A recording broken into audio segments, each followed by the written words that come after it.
Yun, isang mapagpalang umaga sa lahat mga idol. At higit sa lahat ay salamat sa amang kaitaas-taasan at sa nag-iisa nating kumpare na si Ace Latigo Valderrama na nagmamay-ari ng Rizal Book Center. Pare, ito na yung mga aklat na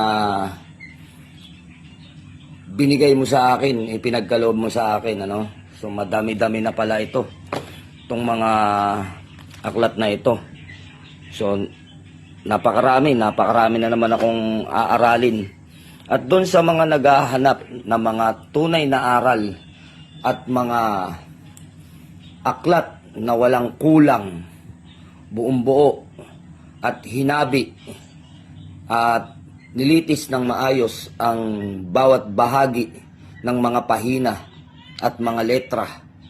So, sa mga naghahanap at talagang gustong magkaroon ng mga aklat, ng mga legit sa mga pag-aaral, no?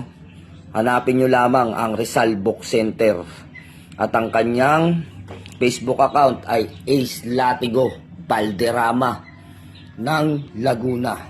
So, nag-iisang agila na lumilipad sa himpapawid ng kaalaman ay ang nag-iisa natin at walang iba na kumparing si Ace Latigo Valderrama.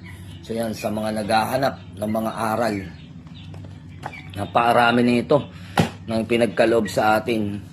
So nagbebenta siya ng mga aklat ng lihim na karunungan. At lubos din nating pinapasalamat sa dami ng libro na ito, no, na ipinagkaloob sa atin, iniregalo ng ating nag-iisang kumparing Ace Latigo Valderrama. God bless sa iyo, kumparing Ace, at maraming salamat sa mga aklat na ipinagkatiwala mong ipagkaloob sa atin. So nung nakaraan ay pinagkalooban mo tayo ng Solo Ohos, aklat ng Solo Ohos, at maraming mga aral pa pala ang mga nakatago na nahayag. Nung ipagkaloob mo sa akin yon, akala ko'y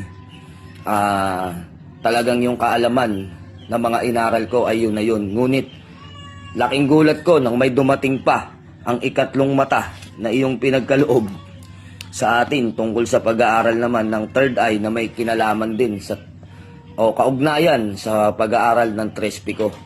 So yun, maraming lihim ang nahayag at nalaman na naman natin, nadagdagan na naman ang ating kaalaman. So yun, maraming salamat sa iyo, kumparing Ace Latigo, Lipad Agila ng Laguna.